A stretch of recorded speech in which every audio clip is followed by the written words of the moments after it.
7 মাসে গণপিটুনিতে অন্তত 119 জন নিহত হয়েছে।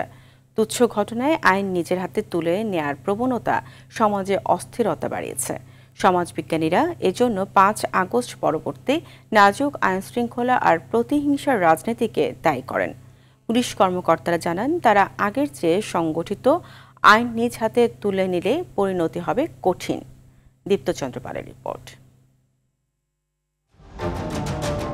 18 সেপ্টেম্বর একই দিনে সারা দেশে 3 জনকে পিটিয়ে হত্যা করা হয়। সকালে বগুড়ায় চোর সন্দেহে, বিকেলে জাহাঙ্গীরনগর বিশ্ববিদ্যালয়ে ছাত্রলীগ কর্মী সন্দেহে, আর রাতে ঢাকা বিশ্ববিদ্যালয়ে ভারসাম্যহীন যুবককে পিটিয়ে হত্যা করে জনতা। মানবাধিকার সংগঠন হিউম্যান রাইটস সাপোর্ট সোসাইটির তথ্যমতে অন্তর্বর্তী সরকার দায়িত্ব নেয়ার পর 7 মাসে দেশে গণপিটুনিতে অন্তত 119 জন নিহত হন, আহত কমপক্ষে 74 জন।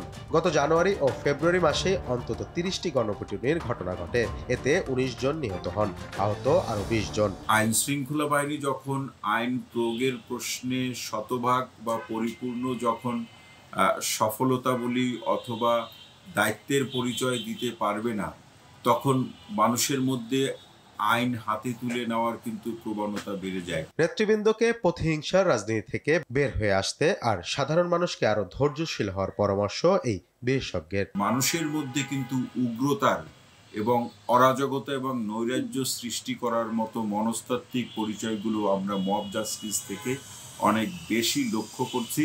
তবে এখান থেকে পরিত্রাণের উপায় হিসাবে আইনের কঠিন এবং কঠোর প্রয়োগ ব্যতীত এই অবস্থা থেকে পরিত্রাণ পাওয়া খুবই কঠিন। সেই সাথে রাজনৈতিক দলগুলোকে, তার নেতাকর্মীকে এই গণঅভ্যুত্থানের পরবর্তী সময়ে যে শিষ্টাচার কিংবা যে আইন মেনে চলার যে প্রবণতা, সেটিতে উদ্বুদ্ধ করা। পুলিশ জানায়, ধাক্কা কাটিয়ে উঠে কাজে ফিরেছেন সদস্যরা, অনিয়ম করে আর পার পাওয়া যাবে না। নগরবাসীর নিরাপত্তা দেওয়ার জন্য পূর্ণাঙ্গ আন্তরিকতা এবং পেশাদারিত্বের মাধ্যমে কাজ করছে। আর যে মব কালচারের কথা বলছেন, এখানে জনগণের কিন্তু সচেতনতার বিষয় আছে। তাদের বিষয়টা জানতে হবে এবং বুঝতে হবে আইন কোনোভাবেই নিজের হাতে নেওয়া যাবে না, আইনকে আইনের গতিতে চলতে দিতে হবে। আইন প্রয়োগের জন্য নির্দিষ্ট সংস্থা রয়েছে, তাদেরকে কাজ করতে দিতে হবে। তাদের কাজে আপনি সহযোগিতা করবেন, কিন্তু কখনোই তাদের কাজটা আপনার কাজ মনে করবেন না।